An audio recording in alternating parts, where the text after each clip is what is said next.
Welcome back students. நம்ம 12th computer science Tamil medium chapter 11 தரவுத்தள கருத்துருக்கள் பார்த்துட்ருக்கோம். இது வந்து நம்மளோட பார்ட் 10 வீடியோ.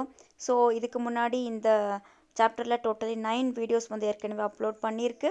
அந்த வீடியோஸ் எல்லாமே பார்த்துட்டு அப்புறம் இந்த வீடியோக்குள்ளே வாங்க. சரி வாங்க வீடியோக்குள்ளே போகலாம். ஓகே, இந்த வீடியோவில் வந்து உறவு நிலைகளின் வகைகள். ஸோ உறவு நிலை அப்படின்னா ரிலேஷன். ஸோ ரிலேஷன்ஷிப்போட டைப்ஸ் வந்து என்னென்ன இருக்குது அப்படிங்கிறத பார்க்கலாம். ஸோ டோட்டலி வந்து 4 டைப்ஸ் ஆஃப் ரிலேஷன்ஷிப் இருக்குது. உறவு நிலையின் வகைகள் வந்து 4 வகைகள் இருக்குது. அதாவது ஒன்றுடன் ஒன்று உறவு நிலை, ஒன்றுடன் பல உறவு நிலை, பலவற்றுடன் ஒன்று உறவு நிலை, பலவற்றுடன் பல உறவு நிலை. அப்படின்னா ஒன்றுடன் ஒன்று அப்படின்னா 1 to 1 ரிலேஷன்ஷிப், ஒன்றுடன் பல அப்படின்னா 1 to many ரிலேஷன்ஷிப், பலவற்றுடன் ஒன்று அப்படின்னா many to 1 ரிலேஷன்ஷிப், பலவற்றுடன் பல அப்படின்னா many to many relationship. So அதோட டைப்ஸ் ஒவ்வொன்றா பார்க்கலாம். ரொம்ப இன்ட்ரெஸ்டிங்காக இருக்கும். ஃபஸ்ட்டு ஒன்றுடன் ஒன்று உறவு நிலை அப்படின்னா என்ன? நம்ம இந்த உறவு நிலையில் ஒரு பொருள் வேறு ஒரு பொருளுடன் மட்டுமே தொடர்பு கொண்டிருக்கும்.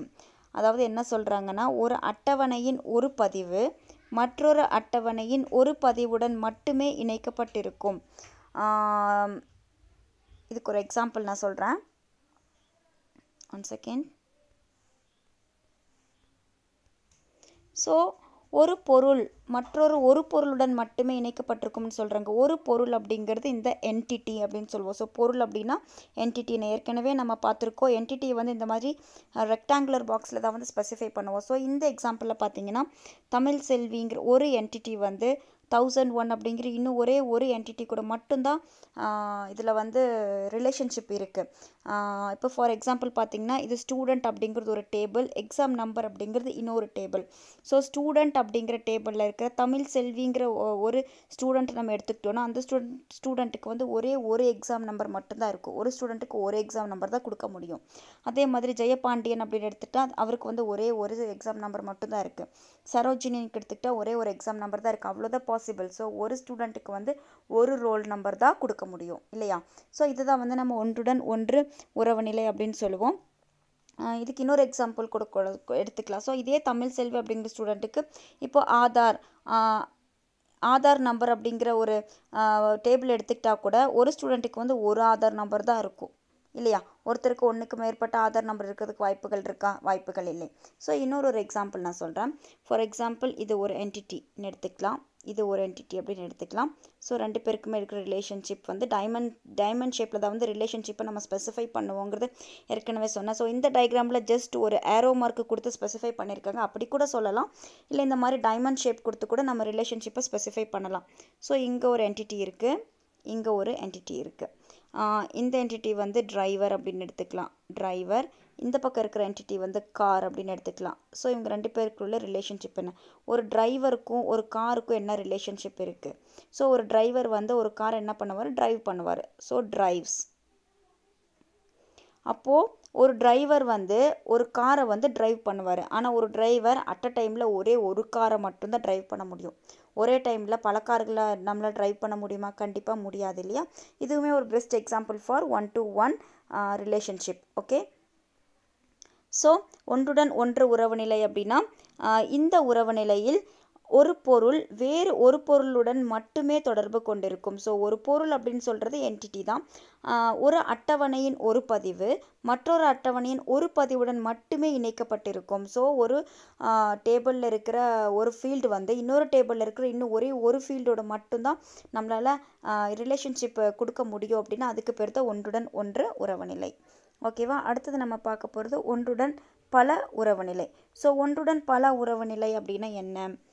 இந்த உறவு நிலையில் ஒரு பொருள் வேறு பல பொருள்களுடன் தொடர்பு கொண்டிருக்கும்.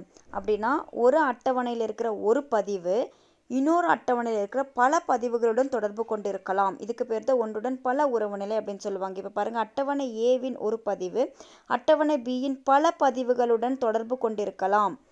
ஆனால் அட்டவணை பியின் ஒரு பதிவு அட்டவணை ஏயின் ஒரு பதிவுடன் மட்டுமே தொடர்பு கொண்டிருக்க முடியும். ஸோ ஒரு டேபிள் இருக்குது, ஒரு டேபிள் இருக்குது, ஒரு டேபிள் இருக்குது.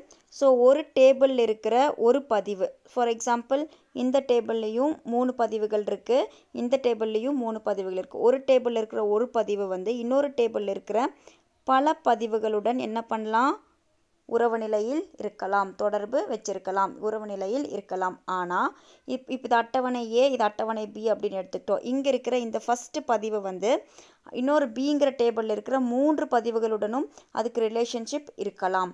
ஆனால் பியில் இருக்கிற ஒரு பதிவு வந்து, இப்போ இந்த பதிவு எடுத்துக்கிட்டோன்னா ஏல வந்து ஒரு பதிவு கூட மட்டும்தான் ரிலேஷன்ஷிப் வச்சுருக்க முடியும். இப்போ இந்த பதிவு எடுத்துக்கிட்டால் இந்த பக்கம் ஒன்னோட மட்டும்தான் ரிலேஷன்ஷிப் இருக்குது, இதை எடுத்துக்கிட்டால் இந்த பக்கம் ஒன்னோட மட்டும்தான் ரிலேஷன்ஷிப் இருக்குது. இந்த மாதிரி இருக்கிறதாவது ஒன்றுடன் பல உறவு நிலை அப்படின்னு சொல்கிறாங்க. இப்போது கீழே ஒரு எக்ஸாம்பிள் எடுத்துக்கலாம். ஸோ இந்த எக்ஸாம்பிளில் வந்து 2 டேபிள் இருக்குது. ஒன்று வந்து டிபார்ட்மெண்ட், இன்னொன்று வந்து ஸ்டாஃப். ஸோ டிபார்ட்மெண்ட் அப்படிங்கிற டேபிளில் வந்து 3 பதிவுகள் இருக்குது. என்னென்ன, computer, Tamil, maths. So staff அப்படிங்கிற டேபிளில் கஜலக்ஷ்மி, பிந்து, ராதா, ரமேஷ், மலையரசு அப்படின்னு சொல்லி நிறைய ஸ்டாஃப்ஸ் இருக்காங்க. இப்போ இந்த கம்ப்யூட்டர் அப்படிங்கிறது ஒரே ஒரு பதிவு தான். ஸோ இந்த கம்ப்யூட்டரை மட்டும் ஒன்றுக்கு மேற்பட்ட ஸ்டாஃப்ஸ் வந்து ஹேண்டில் பண்ணுறாங்க. கஜலக்ஷ்மியும் ஹேண்டில் பண்ணுறாங்க, பிந்துவும் ஹேண்டில் பண்ணுறாங்க. அப்போ இதுதான் வந்து ஒன்றுடன்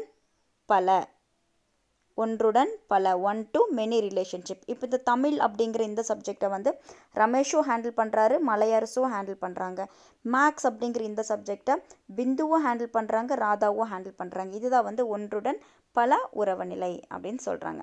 ஓகே, நெக்ஸ்ட்டு பலவற்றுடன் ஒன்று உறவு நிலை. ஸோ இந்த உறவு நிலையில் எப்படி இருக்கும் அப்படின்னா, ஒரு டேபிளில் இருக்கிற பல பதிவுகள் இன்னொரு டேபிளில் இருக்கிற ஒரே ஒரு பதிவுடன் மட்டுமே, இப்போ இங்கேருந்து ஃபஸ்ட் ஒன்க்கு ரிலேஷன்ஷிப் இருக்குது, இந்த செகண்ட் பதிவுக்கும் ஃபஸ்ட்டுக்கு ரிலேஷன்ஷிப் இருக்குது, இந்த தேர்ட் பதிவுக்கும் ஃபஸ்ட்டு ரிலேஷன்ஷிப் இருக்குது.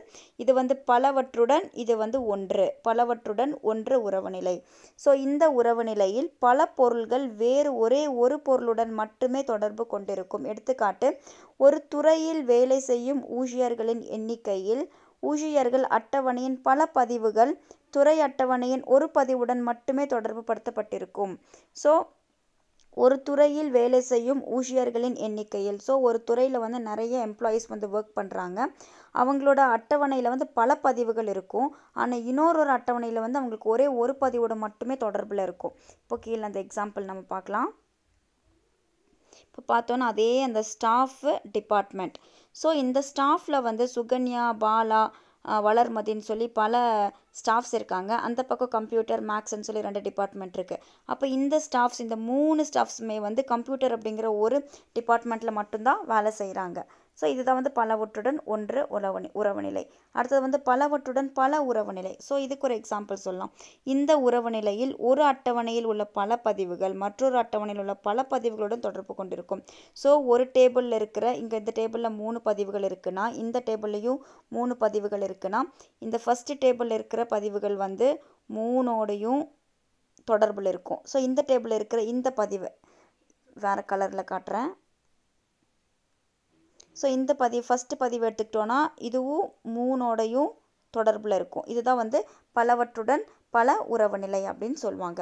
ஸோ இதுக்கு எடுத்துக்காட்டு என்ன கொடுத்துருக்காங்க, நுகர்வோர் மற்றும் விளைபொருள். ஸோ நுகர்வோர்கள் பல விளைபொருள்களை வாங்குகிறார்கள் மற்றும் விளைபொருள்கள் பல நுகர்வோரால் வாங்கப்படலாம். இப்போ ஒரு கடை எடுத்துக்கலாம், ஒரு ஷாப் எடுத்துக்கிட்டோன்னா அந்த ஷாப்பில் வந்து நிறைய கஸ்டமர்ஸ் வருவாங்க, நிறையா பொருள் இருப்பாங்க. இப்போ நிறைய கஸ்டமர்ஸ் வந்து நிறைய பொருளை வாங்கிட்டு போவாங்க இல்லையா, அதுதான் வந்து ஒரு example for many to many relationship. இதே இன்னொரு வந்து மாணவர்கள் மற்றும் பாடப்பிரிவுகள். ஸோ ஒரே மாணவர்கள் வந்து பல மாணவர்கள் வந்து பல பாடப்பிரிவுகளில் வந்து ஒரு காலேஜில் போய் படிக்கலாம். புத்தகங்கள் மற்றும் மாணவன். இப்போ இது இங்கே ஒரு எக்ஸாம்பிள் கொடுத்துருக்காங்க. ஸோ ஒரு லைப்ரரியில் வந்து நிறைய புக்ஸ் இருக்குது, புக்ஸுங்கிற ஒரு டேபிளை மெயின்டைன் பண்ணுறாங்க, ஸ்டூடெண்ட் அப்படிங்கிற டேபிளை மெயின்டைன் பண்ணுறாங்க. ஸோ அந்த புக்ஸில் வந்து C++, SQL, பைத்தான்னு சொல்லி நிறைய புக்ஸ் இருக்குது. ஸோ கலைவாணி, மஞ்சுளா, ஸ்ரீதேவின்னு சொல்லி நிறைய ஸ்டூடெண்ட்ஸும் போகிறாங்க. கலைவாணி போய் C++-ஐ மட்டும் தான் படிக்கணுங்கிற அவசியம் கிடையாது. அந்த கலைவாணிங்கிற பொண்ணு போய் C++-ம் படிக்கலாம், SQL படிக்கலாம், பைத்தானும் படிக்கலாம். ஸோ நிறையா ஸ்டூடெண்ட்ஸ் வந்து நிறைய புக்ஸ் ஆக்சஸ் பண்ணலாம். நிறைய புக்ஸ் வந்து நிறைய ஸ்டூடெண்ட்ஸால் வந்து ஆக்சஸ் பண்ணப்படுது இல்லையா. ஸோ இதுதான் வந்து பலவற்றுடன் பல உறவு நிலை அப்படின்னு சொல்லுவாங்க. ஸோ இந்த சாப்டரோட கண்டினியூஷன் வந்து DBMS-இல் உறவு நிலை இயற்கணிதம். இதை வந்து நம்ம அடுத்த வீடியோவில் பார்க்கலாம். தேங்க்யூ.